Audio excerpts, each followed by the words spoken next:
Hi, guys. Have you ever struggled with self-care? Listen, going through a divorce is really challenging and it can deplete all of our resources emotionally, financially, spiritually.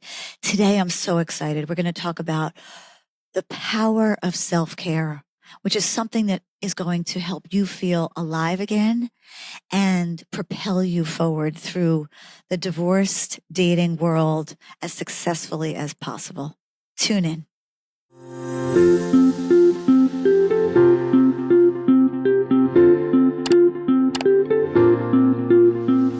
Hi, guys. Dr. Stacey Rose here again, and so excited to be with you to talk today about the most important relationship you will ever have in your life, which is the one you have with yourself. And as you women know who have been or are going through a divorce, it can shatter your self-esteem. It can certainly influence it.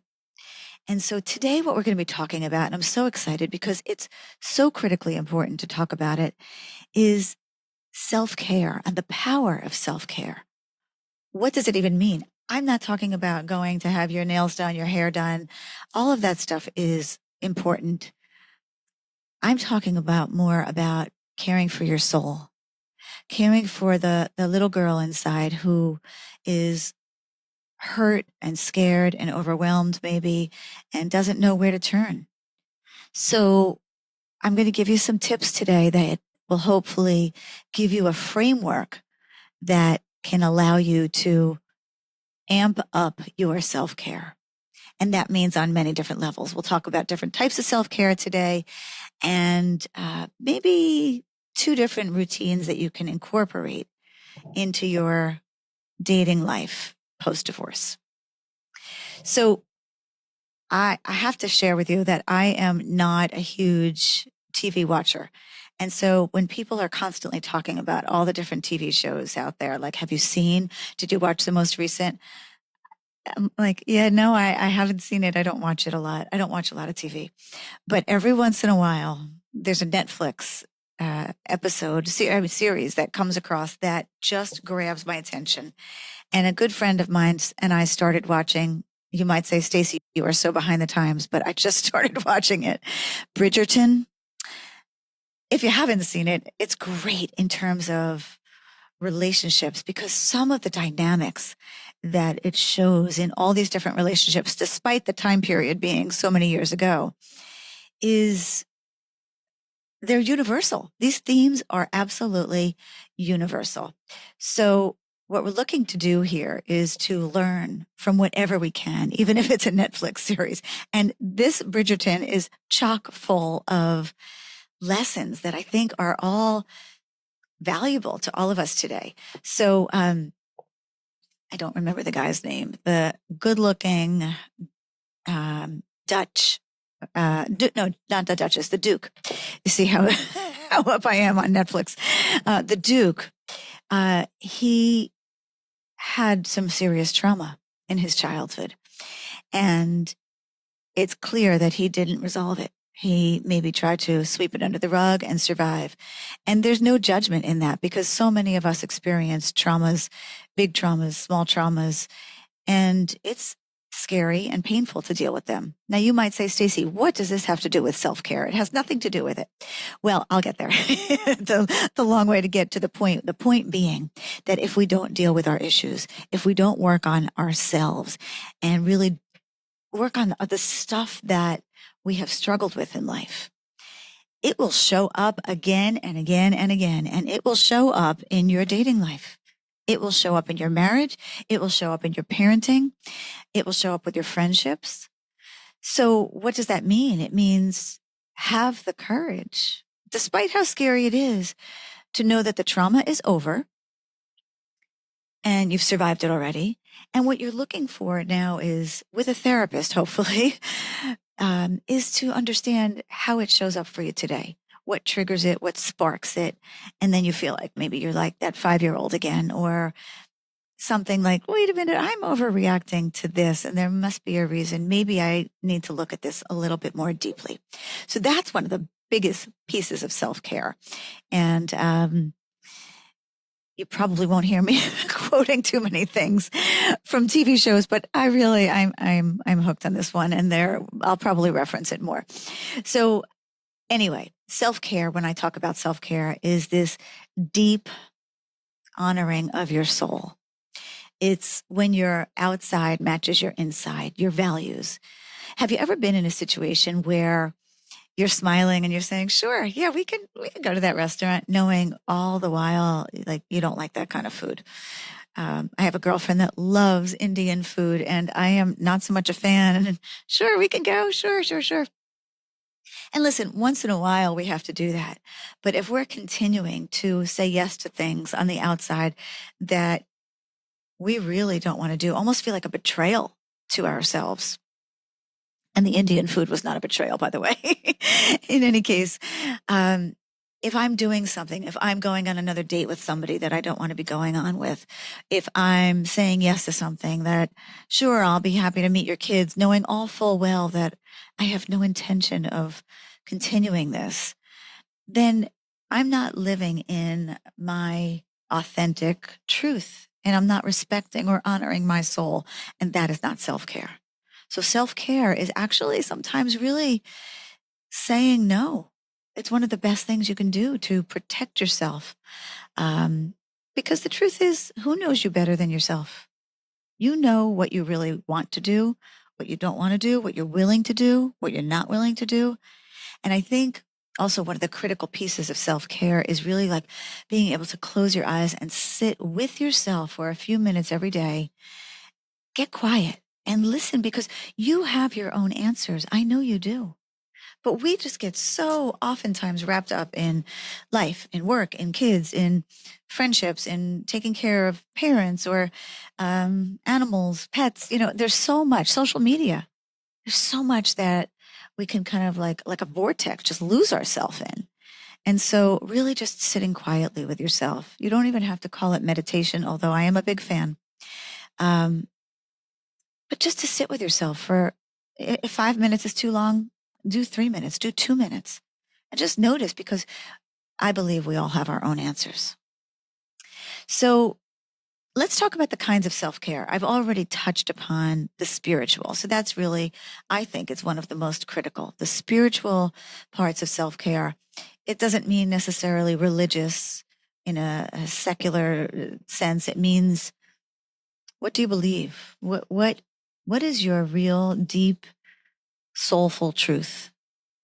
For example, if you could look back at your life, let's say 2 years ago, where were you? Were you living your truth? And you can probably answer that. Were you at the job that you wanted to be at? Were you in the relationship that you wanted to be in? And chances are, if you're listening to this podcast, you were going through a divorce. So you were getting out of the relationship that no longer suited you. And that's you living in and standing in your truth. So good for you. But the spiritual part of self-care, again, could be meditating. It could be yoga. It could be taking a walk. It could be listening to a podcast like this, prayer, journaling, things like that. Then we have the social self-care. So they kind of don't seem to go in alignment with each other, but they really are. Having people, girlfriends, that a community, and that's really what part of what I want to do with this podcast is create a community of women that we can turn to each other and say, hey, you're not alone. I've been there. This is how I handled it. I don't know if it'll work for you, but this is how it worked for me. Or asking people, how did you get through? Like, how were you able to sleep at night? I can't sleep because all I can think about is all this legal paperwork I have to do, or where am I going to live? How am I going to pay my bills? Whatever the fear is. And all of it's legit. So having a community, having the social support, having people you can turn to, and it doesn't just have to be women. You can, maybe it's your brother or it's your father, or maybe it's a male friend, but having a good social network in place that can support you. It really does take a village. Hillary Clinton wasn't wrong. The other pieces are the mental, which I've touched on also, having a therapist. If you have unresolved trauma in your life, seek out a therapist who does trauma work. I'm actually trained in something called EMDR. I imagine many of you are familiar. If you're not, it stands for eye movement desensitization reprocessing, which the way I look at it is just that it's a long way of saying that when a trauma happens, it gets stuck in one part of our brain. And this kind of therapy can really help accelerate the therapeutic resolution. You can get to relief oftentimes quicker than traditional talk therapy. Not always, but oftentimes. So find a therapist and do your work. That's the mental or the psychological part of self-care. Then we have the physical. Have you guys ever heard of the divorce diet? How many women, and maybe you're one of them, I don't know, have you seen who maybe she let herself go during her marriage and then she starts to realize, oh, my marriage is over and I'm going to be getting back out there into the dating world. I want to take care of myself. Or I'll show him. It could be out of anger and revenge. I'll show him how good I can look. And there can be something healthy about that too. So sometimes we, join the gym again post-divorce. Maybe we take up running. I know at the end of my marriage, I ran 2 half marathons and I was I was never a runner in my life. It just felt like something I was called to at the time. So when you listen to yourself and ask yourself, like, what is it that I need? Do I need pickleball? Do I want to try line dancing? Do I want to, I don't know, anything, become a baseball player? Like, it really doesn't matter what. It just matters. What matters is that you are moving your body at least 3 times a week. And by the way, ladies, this is not just about looking good. It's about feeling good. And it's also about taking care of ourselves as we age. I read something recently about grip strength. So like when you're at the gym, if you're holding weights and you could hold the actual weight, but your hands can't hold it too much longer, that there's some correlation between grip strength and the way in which we age. Like imagine you're living alone and you're 85 years old and you can't open a jar of something. That's a reality. Sometimes I can't open jars now and I'm not 85. But the point being, we need to really take care of ourselves physically for so many reasons. And also I believe there are correlations between exercise and dementia. And so do you want to end up with dementia one day and have to have your kids take care of you? And, so taking care of yourself and self-care in a physical way is not just for you, it's for your aging process and your family around you. And then we have the emotional, which is oftentimes one of the most challenging pieces here. I can't believe my marriage is over. It feels like a death. How could he have cheated on me? How could he have done this to me? I feel like a victim, and maybe you were victimized. I was abused. Many marriages end not just because of physical abuse, but oftentimes emotional abuse, narcissistic abuse, which is a whole other field that we can get into. And if you're not familiar with Dr. Ramani Durvasala, oh my gosh, she's the guru and expert. Check out some of her videos on YouTube. She's wonderful in talking about narcissistic abuse. So there are lots of reasons why marriages end, and there are lots of understandable and legitimate emotions that accompany those reasons. And it's really, I believe, critical to take care of yourself and honor the feelings you have. If you're sad, you don't have to put sugar on it and like make it all better. It's like, okay, it's okay to be sad. I'm really sad that my marriage is over.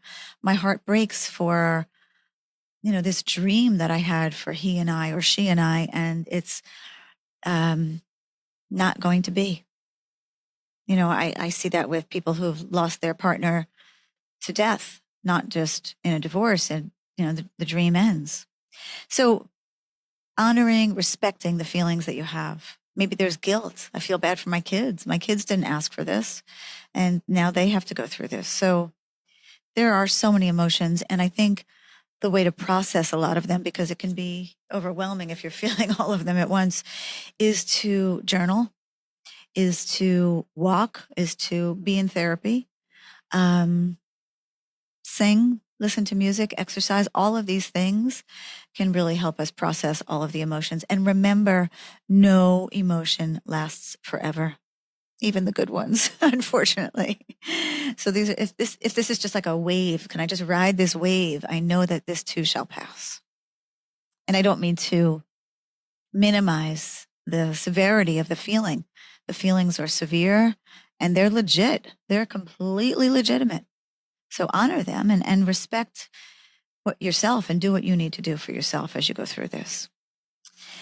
So those are the five, I think there were five: spiritual, social, mental or psychological, physical, and emotional aspects of self-care that all need to be tended to. I might even throw in a last one, which is financial, and to really make sure that you are on top of your finances, because that's something that often women, not all women, but some women don't do in the marriage. Their partners might take care of it, and then now it's on you. Or maybe this was your strength in the marriage, and that's not a big deal. Now I have to learn how to cook, so there's all different kinds of adjustments for sure as we go through this major transition.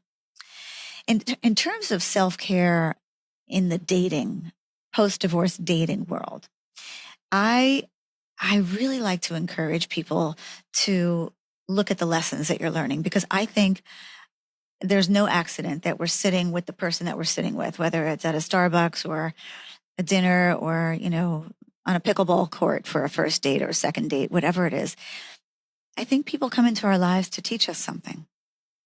And whether that person is just one date and you never see them again, or it ends up being a long-term relationship or a short-term or a marriage, they're there to teach you something about yourself. And all of this opportunity, all the dates that you go on are opportunities to grow and to heal yourself. So don't miss the lessons. Don't miss the lessons. It's so easy to get caught up. Trust me, I've been there. It's so easy to get caught up in well, he didn't give me a compliment, or I can't believe, they said they were going to be here at this time and they didn't show up at that time. And then he called me 3 days later, or she called me 3 days later and said, my cat died. Okay, well then why didn't you call me and let me know? People will come up with things, and it's easy for us to get caught up in them, but I want you to stay focused on you. And I'm not saying be selfish. I'm not saying be self-absorbed. I'm saying don't miss the lesson, because there's got to be a teachable moment in all of this for all of us as we go through it. So I have what I call a pre-date and a post-date ritual. Before you go on your next date or your first date out of your divorce, there is kind of like in yoga class. I don't know those of you who've taken yoga. Sometimes the teacher will ask you to set an intention for your practice today. I'm going to ask you to set an intention for each date you go on. Oh, I'm going to go out with this person. We're going to this place. My intention is going to be to stand in my truth, or to be as authentic as I can be, or to ask this person questions and really try to get to know this person and see if it feels like they might be a good fit for me. When we are conscious of how we're going into something, it's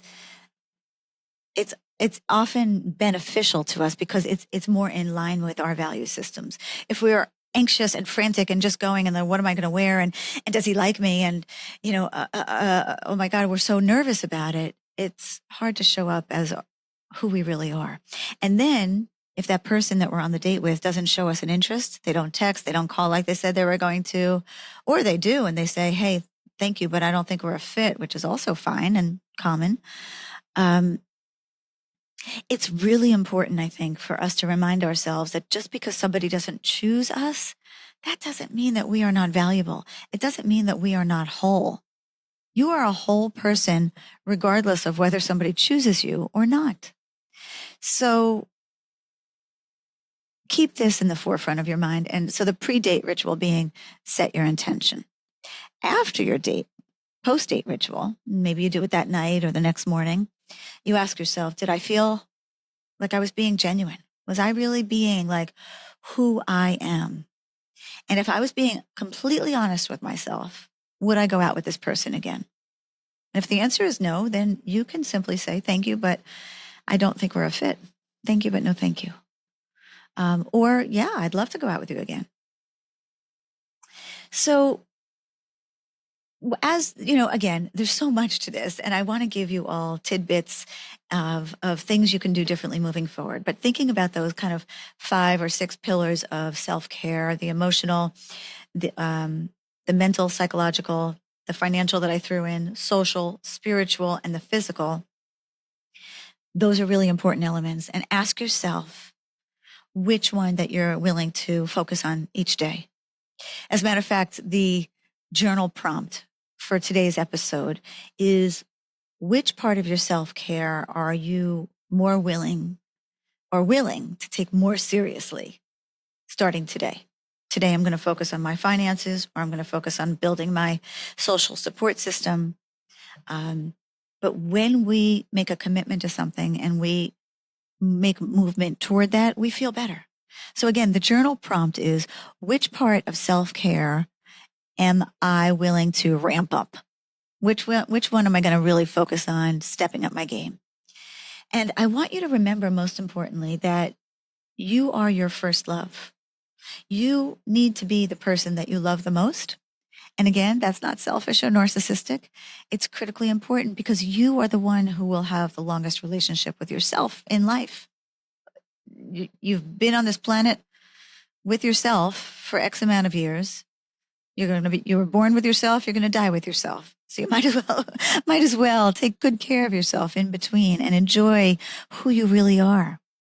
As a matter of fact, what I'd also like to say is that dating yourself, I think, is a beautiful and necessary prerequisite to dating others.